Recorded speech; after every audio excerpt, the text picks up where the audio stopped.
The following podcast is going to contain spoilers along with Bonnie, Gail, Dr. Flem, Joe, Frank, a couple of aliens, and a big bunch of Street Beatniks, all together in the world's snappiest comic magazine. Proceed at your own risk.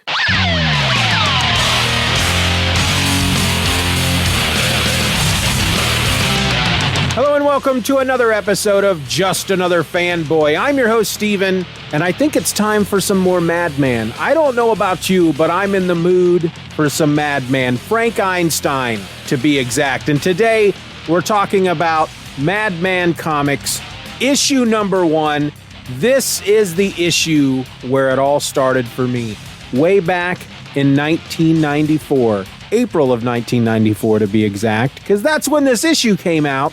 I was working for a comic book store, and one of my jobs was to go in on, good Lord, whatever day of the week it was that comics came out back then. I feel like it was a Tuesday, maybe. I don't think they came out on Wednesday back then. I honestly don't remember. I worked a second job at a comic book store. My day job was actually a night job, so I would get out of work, whatever day of the week that was that the new comics came in. I would get off of work at 7:30 in the morning. I would meet the UPS truck in some parking lot at one end of town because he wasn't scheduled to drop off our books until later in the day.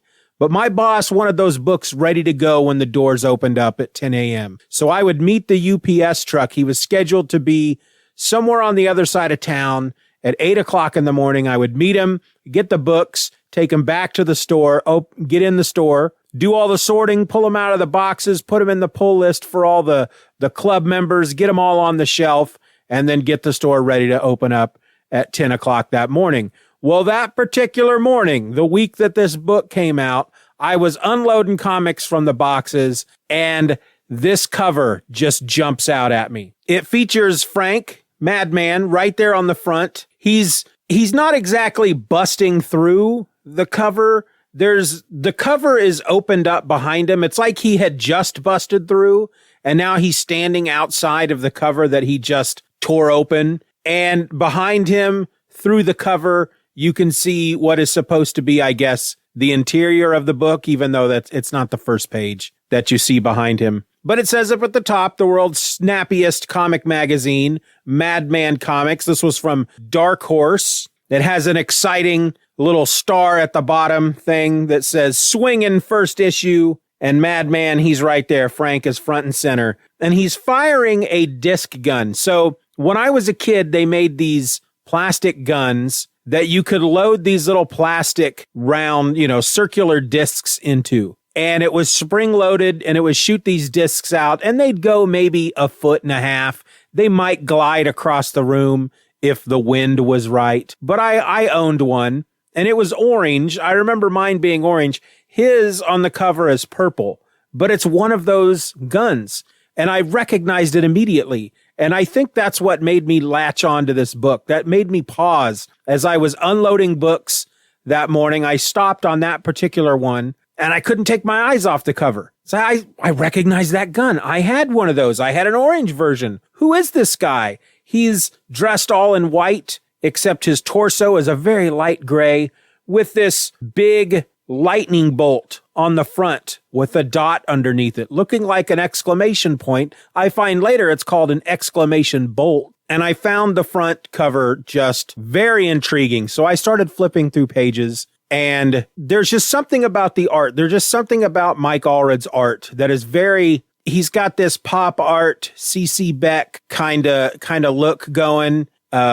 I just fell in love with the art. And then after I unloaded everything and got everything on the shelves and put people's books in their pull boxes, the folks with the club membership, if you're a comic book reader and you shop at the comic book store, you know what I'm talking about. After I got all that done, I sat down behind the counter and I read the issue. Now, when we originally started talking about this book, I had mentioned that this actually comes out in different series. The first series came out through Tundra. It was 3 issues. The second series came out through Tundra. It was also 3 issues. The third series is the one we're talking about now. Issue number 1 of the third series, Madman Comics. The first series was just called Madman. The second series was called Madman Adventures. This one's called Madman Comics. And again, it was released by Dark Horse. Tundra did the first 2 series. This was released by Dark Horse. And so the first thing they do, they take the first 6 pages of this book. And I should mention really before we get really into it, Madman Comics was created, written, and illustrated by Michael Allred with colors by his wife, Laura Allred. I've mentioned that before in the previous episodes, but it bears repeating. So anyway, as you open up the book, as the book opens up, as issue 1 gets underway, we actually start out with 6 pages, a little story called The Living End, a proem. What's a proem? I mean, when I first saw that, I thought, are they trying to be cute? Are they saying a poem, but they're saying it like cutesy, a proem? What does that mean? And so I looked it up because I may be dumb, but I'm not dumb. I'm not smart enough to know what a proem is, but I'm smart enough to look it up. And a proem is basically just a preface or a prelude, something that comes before the story. Just a little bit of information. And that's what this is. 6 pages called The Living End. We're in Dr. Flem's lab. He has Gail and Bonnie with him. Bonnie is his girlfriend. Gail is his lab assistant. And this is the issue. This little 6-page preface, prelude, prologue, whatever you want to call it, is where I learned for the first time that Gail's name is Gail Gale. Her first name is Gail. Her last name is Gale. Gail Gale. I honestly don't know if they mentioned that in either of the first 2 series, Madman or Madman Adventures, but it comes up in this little 6-page proem, and it made me laugh. Dr. Gale. Anyway, so Dr. Flem is hooking Frank up. He's in his costume, as he always is. Dr. Flem is hooking him up to this helmet that just has all kinds of wires going into it. And ultimately what this is, this little 6-page proem, is Michael Allred using this. He's using the opportunity to get everybody kind of caught up on what Madman's all about. Right away, it's established that Frank has some kind of psychic ability because Dr. Flem is using this device to record Frank's memories in his subconscious. And the goal here is to try to find out who Frank was. And we learn through this, if you've never read it before, and of course, the first time I read this issue, I'd never read any Madman before, we learn that Frank Einstein is his name, but it's not his real name. He's actually a John Doe. When he hooks him up to this device and he turns it on, Frank sees his death. He dies in a car accident. There's a friend of his and a friend of Dr. Flem's named Dr. Boyford who brings Frank back to life. When Frank comes back to life, he doesn't remember anything about his past. And so Dr. Boyford gives him the name of Frank Einstein, naming him after his two biggest heroes, Frank Sinatra and Albert Einstein. And so as Frank is reliving this, thanks to this device, he ends up actually seeing his future. And there's just one little quick panel of some gray dude with wires coming out of his head and wires wrapped around his arms and his bicep. And he's firing lightning bolts out of his eyes and killing Frank. And so they unplug Frank. He's a little disoriented. He talks about seeing his death. And so Dr. Flem is explaining to Bonnie kind of what's going on. He explains to Bonnie about Frank being a John Doe, about Dr. Boyford bringing him back to life. He explains that his only real memory from before his death is of a comic book character by the name of Mr. Excitement, who wore an exclamation bolt on his costume. That was his insignia. Frank feels more comfortable covered head to toe in this costume that he wears, and he has the exclamation bolt on his costume because it reminds him of better times, I guess. It also gives him more confidence. He, having died and having been brought back to life, he doesn't look great. His skin is a very bluish gray. He's got a lot of scars where, he was injured and then they had to cut into him and all that stuff. And so wearing the costume, especially a costume that has the logo of Mr. Excitement, gives him a lot of confidence. Frank also, we find out through this little prelude here, we learn about Frank's psychic abilities. We learn that he has very, very amazing agility. And we also get a very brief backstory on how Frank and Dr. Flem met. if you want to know how Frank and Dr. Flem met, you'll have to go back and listen to at least the first 3 episodes. That tells that whole story. Dr. Flem also fills Bonnie in on what happened to Dr. Boyford. His story is contained within the second series, Madman Adventures. Dr. Boyford, there's really not much of a story to tell. He develops a brain serum. He injects it into his tongue. He keeps taking these injections of this brain serum, and his brain actually grows in his skull. And so he's got a big brain head, but it makes him so smart that he is kind of otherworldly smart. He's not in our world anymore, basically. It's like he doesn't understand what's going on around him. He's in his own little world. Everything he says makes no sense to anybody. Maybe in a million years, we will catch up intellectually to Dr. Boyford and understand what it is that he's seeing and talking about. But until then, they basically just kind of have him in the hospital. And so once they're done telling the backstories and catching everybody up, we get into the main story, which is called Crash Course for the Ravers. And we start out with Frank and Joe. Joe is Frank's girlfriend. They are madly in love. They make such a cute couple. And they're in the park. Frank is sitting on a log and he is making paper airplanes and he's throwing them. They've got a little picnic basket and a blanket. And Joe is sitting in the grass next to the log and she is reading Frank's journals. Now, Frank's journals have been a big part of this series so far, the first 2 series. A lot of the narration, Frank narrates most of these issues and he continues to narrate them here. I was a little confused, having not read this issue in a long time. When we first start out the issue with the proem, it's narrated by Dr. Flem. And I thought, well, that's a weird choice because everything up to this point, the first 6 issues have all been narrated by Frank. But that's once I realized what was going on and that it was just a little prelude to catch everybody up, I kind of got back into the swing of things. And so once we get into the main story, we're back to Frank narrating. And he starts out by saying, here's the skinny, Snap City. It's where I found myself. It's where everything happens.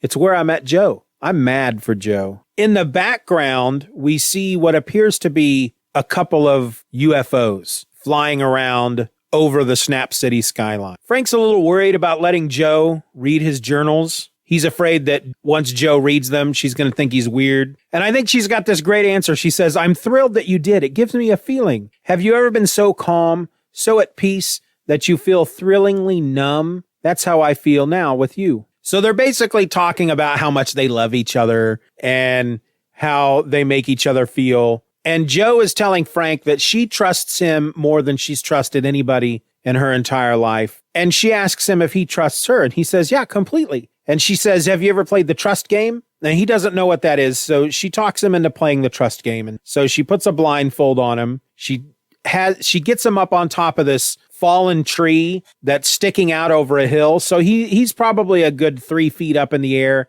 at the very end of this fallen tree where he could fall at any moment. She has him turn around and then fall backwards. You know, the old trust fall exercise. And of course she catches him and he's worried because he doesn't want to smoosh her. And so they come out of the park. There's at one point there's a big, long winding set of wooden steps going up into the hills.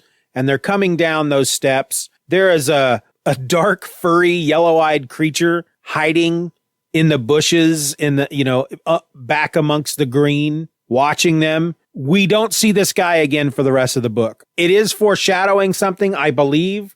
I feel like we end up seeing this guy at some point in the future. But for all I know, he's Bigfoot. Like I said, it's just a very dark, furry, yellow-eyed figure. And so as they're coming down out of the park, out of the hill, from the hill, that's when one of these UFOs we saw in the background comes flying by. It zooms over top of them so fast that they're not quite sure what they saw. Joe asks if it was a flying saucer, but he's not quite sure. And then a second one comes by, flying much lower, and actually crashes into a wall that seems to be bordering the park. And so they go to check out whatever it was that crashed into the wall. Frank realizes that Dr. Flem is going to want to see it. And so he takes a walkie-talkie out of his picnic basket, except for they call them calm talkies. And so he starts to radio into Dr. Flem when an alien creature just comes stepping out of the freaking forest and goes straight after him. It doesn't quite attack them, but it is rather hideous looking and very scary.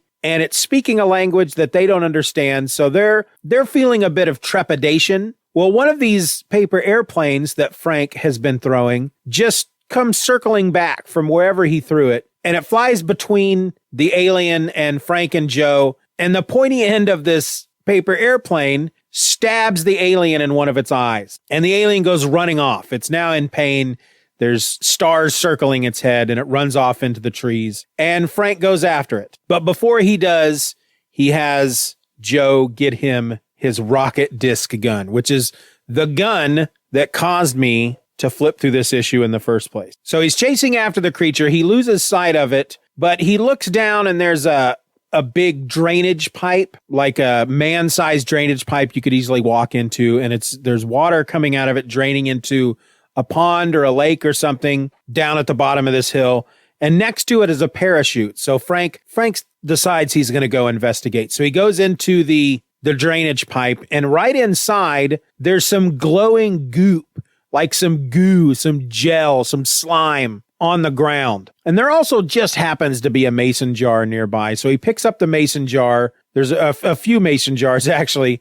He picks one up, and he scoops up some of this goop because he figures Dr. Flem is going to want to analyze it to see what it is. So he goes deeper and deeper into this sewer system. And at one point, he comes across a ladder below him, and he climbs down the ladder into some, one of these rooms in a sewer. I don't know what you'd call them. But hanging out there in this room are Street Beatniks. Now, Frank has run into the Street Beatniks before. The Street Beatniks are awesome. I love the idea of just this gang of beatniks that just live on the streets, and they push people around, and they're kind of bullies. And one of them recognizes Frank right away because in the previous series, Frank had stopped these guys from mugging a woman in the park and stealing her purse. And so because of that, they went to jail. And so they recognize Frank right away as the guy that got him sent to jail. And so one of them pulls a knife and he attacks. Frank disarms him,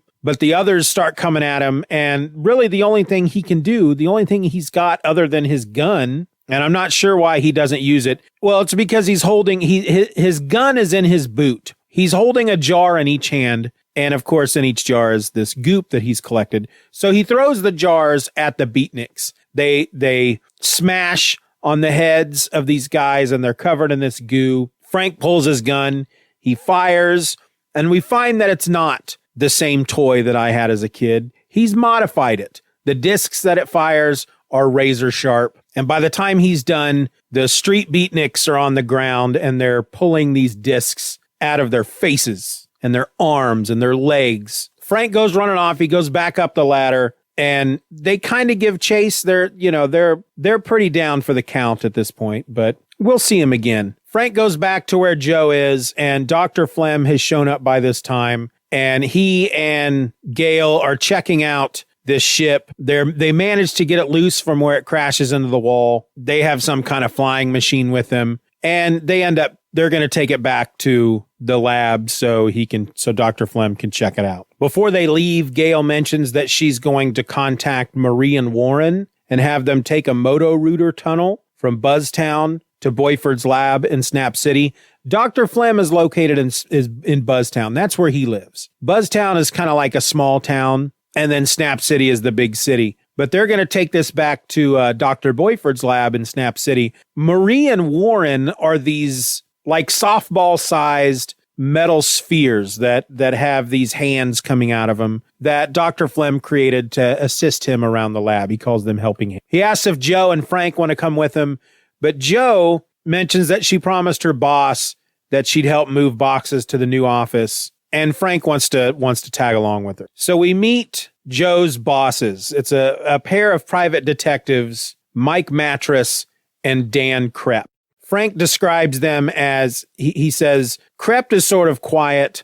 I hate Mattress. Both of these guys, they make really no issue out of it, but both of these guys have glowing red eyes. Nobody says anything about it. It just seems to be a thing. But Mike Mattress is kind of a jerk. The first thing he says when he sees Joe and Frank carrying these boxes to the office, he says, "Hey, Joe, looks like you brought along your pet gimp." And Frank is writing in his journal, "Man, I hate him. I know it's bad to hate, but he's a big smelly jerk. He thinks he's funny, but he's snot. Ha ha. And he writes it as he and then the word snot. So he writes, he's funny, but he's snot. Ha ha. I heard Joe's dad, Mr. Lombard, say that once. Well, Mike Mattress has this girlfriend who Frank actually likes her because she sticks up for Frank. And she tells Mike to be nice to him and to apologize. And so Mattress reaches out his hand. He says, all right, how about we shake on it? Frank doesn't want to shake the man's hand. And he's like, well, you won't shake my hand? You don't trust me? And his partner, Crep, says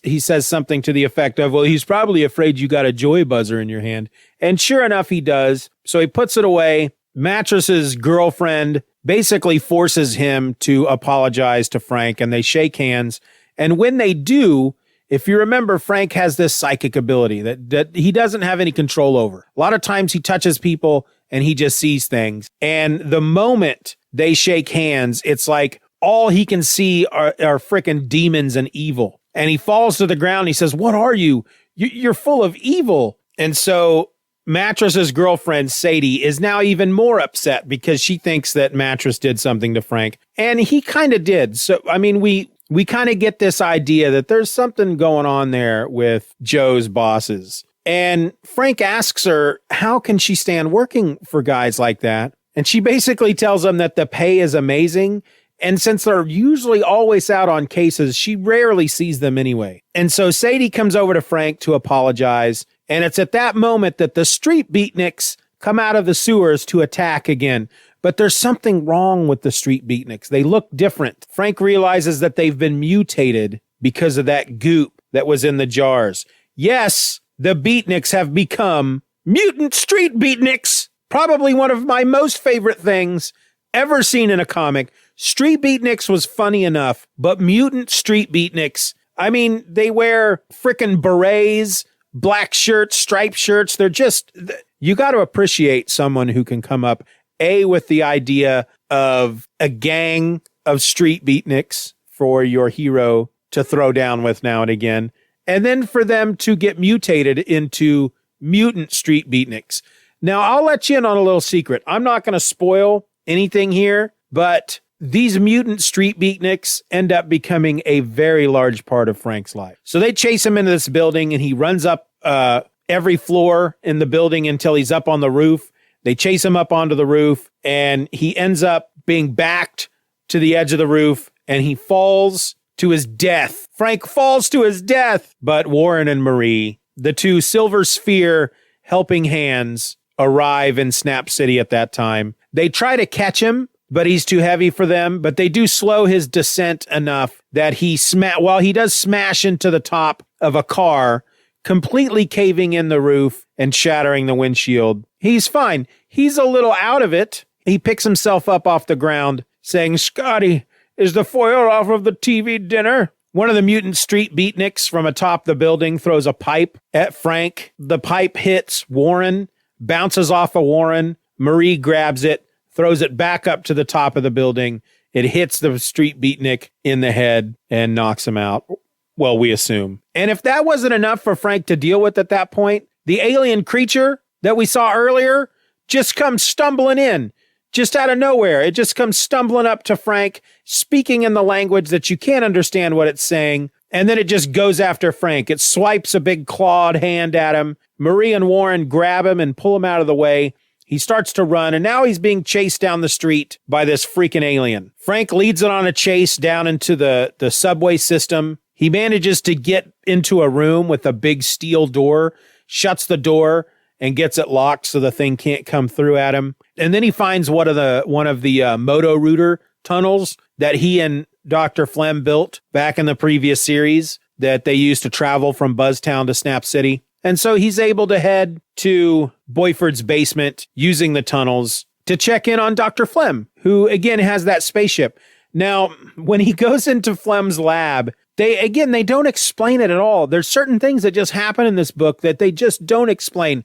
I feel we'll learn about it later, but there just seem to be a lot of robot body parts, just smashed robots in pieces all over the floor of this lab. And I know that there is some stuff coming up with robots, so I don't know if this is one of those things that just never gets explained or if we'll learn about this later. But Dr. Flem and Dr. Gale have been analyzing this vehicle that they pulled off of this wall, and they find out that it is a spaceship. It is made of a metal that is not from this earth. They managed to get it open. They go inside the ship, and it's almost like there is a techno-organic stuff going on inside this ship because the walls and the ceiling look like it's made out of brain, and a weird, almost like intestine looking thing comes swinging out at them with a glowing ball on the end of it and shoots all four of them. We got Dr. Flem, Dr. Gale, Joe, and Frank, shoots all four of them with lightning, knocks them out.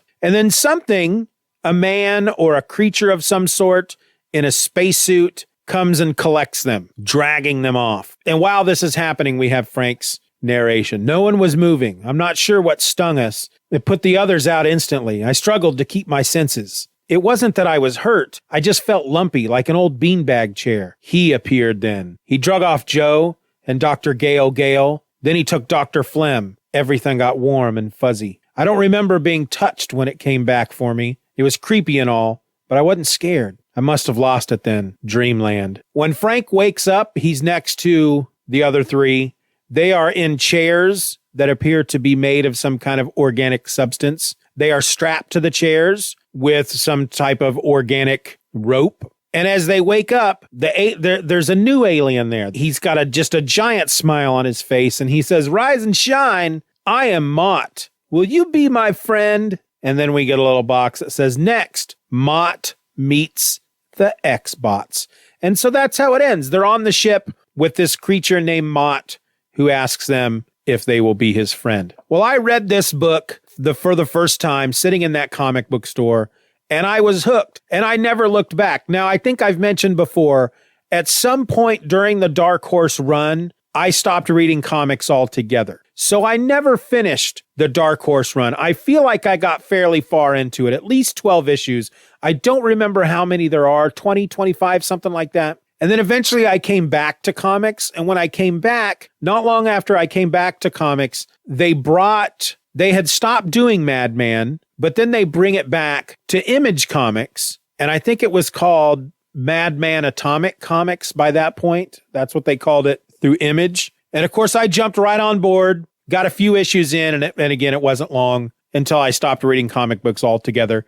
Again, that's the way my life seems to go when it comes to collecting comics. I will collect for a while, like a couple of years, then I'll stop for a few years, and I'll collect for a couple of years, and I'll stop for a few years. So I think what I'm trying to say is if they announced at this point that he was coming back with a new Madman series, because the Image series ended, I never finished it. I will be finishing both the Dark Horse series and the Image series, hopefully, while we're doing this podcast. But if at some point Mike Allred comes out and he says, "Hey, I'm going to do a new series, a new Madman series," should I worry that means that I'm going to stop reading comic books again? Because that seems to that's what's happened the last two times he's started up a new series. I just stopped reading comics. Not because of him, not at all. You know, comics are expensive, but this was the next level. So series 1, black and white with like a blue shade to go along with it. Series 2, Madman Adventures, full color. The art steps up a couple of notches. And now we're here with series 3, still full color, but the art is now even better. Jumped up a few more notches. These issues are supposed to be shorter. I remember them being shorter because the first two series, again, there were 3 issues in each series, but each issue was like 50, 60 pages each. This issue seemed to be much over 30 pages. Maybe it was bigger because they wanted to do that 6-page introduction at the beginning, the proem, to get people caught up, but it did seem to be larger than your average 22-page comic. I didn't count how many pages. I'm reading it as a digital trade that I got through Comixology.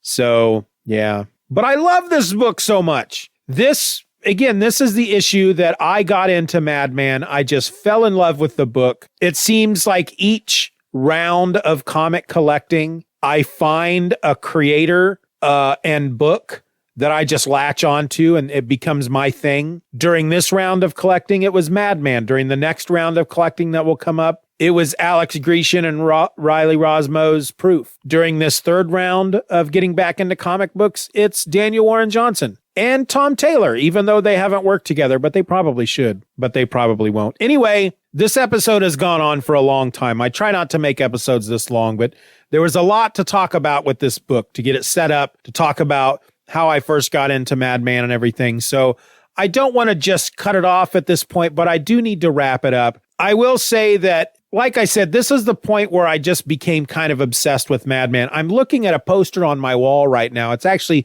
considered a print, a Madman print that I bought back then that is just extremely, it's a very nice looking piece of art with Frank right in the center. And then all these characters that we're going to run into that we've either run into before or that we're going to run into as the series goes on. And I can see let's see, I'm kind of at a weird angle.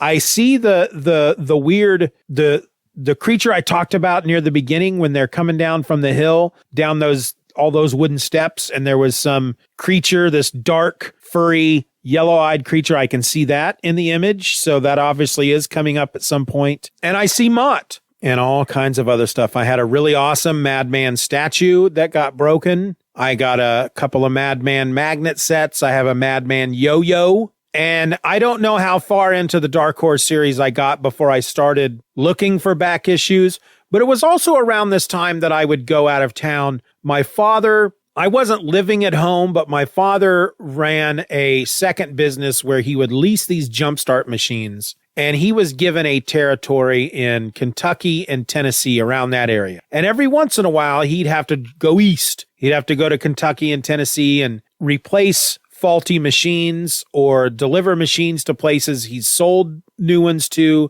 or leased them to, to mechanics and car lots and whatnot. And every once in a while, he was not able to go, so he would send me in his stead. And typically, whenever I would travel, the first thing I would do when I would stay the night in a new town is I would look up in the yellow pages for local comic book shops, and the next day I would go comic book shopping. And I was always looking for back issues of G.I. Joe and trying to get these 6 Madman back issues. And eventually I got them. I know I went to the Chicago convention twice during those years. And that's where I picked up one of the trips to Chicago is where I picked up my Madman statue. Anyway, like I said, I really need to wrap this up. If you haven't gotten it by now, I'm in love with the Madman comics. I'm having a really good time rereading them again. And I hope you're enjoying hearing me talk about them. And frankly, I think it would be really neat to find out that some of you guys are going back and reading these along with me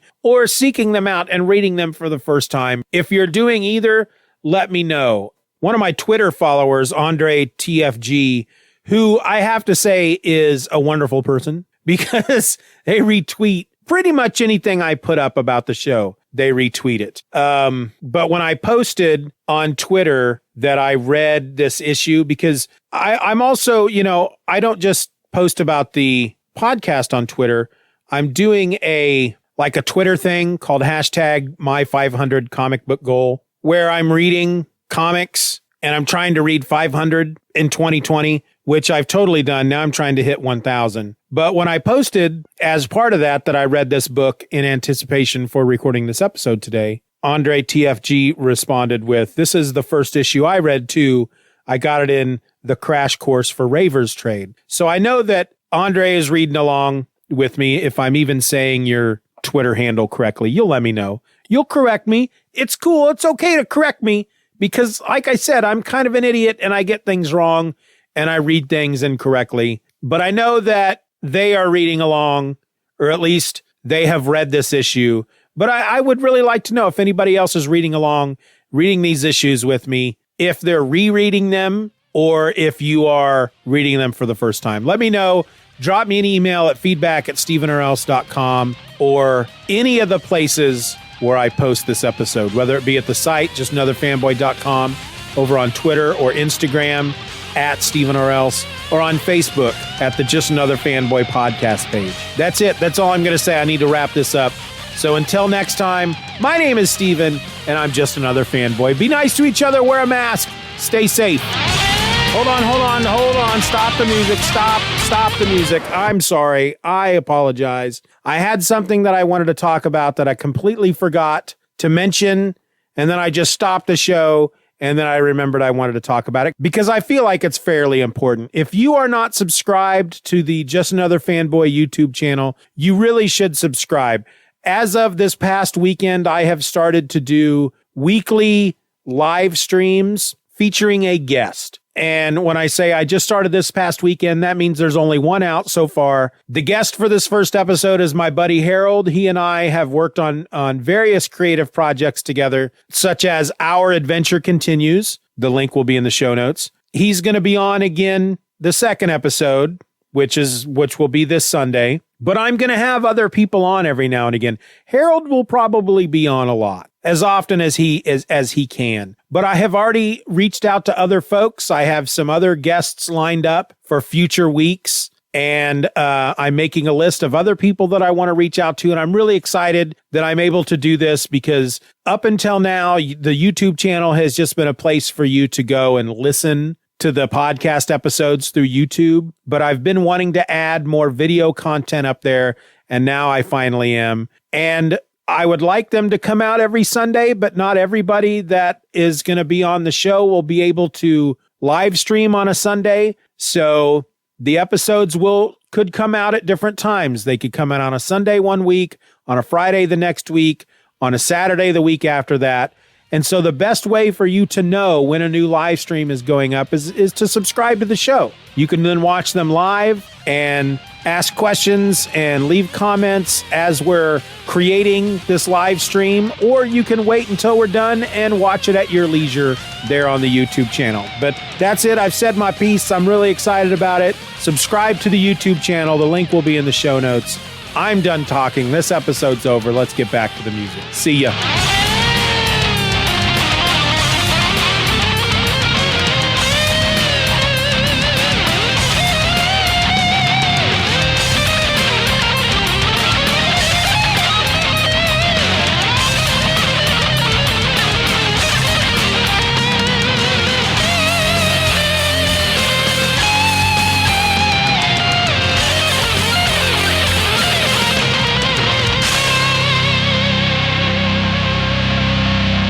Bye-bye, Daddy.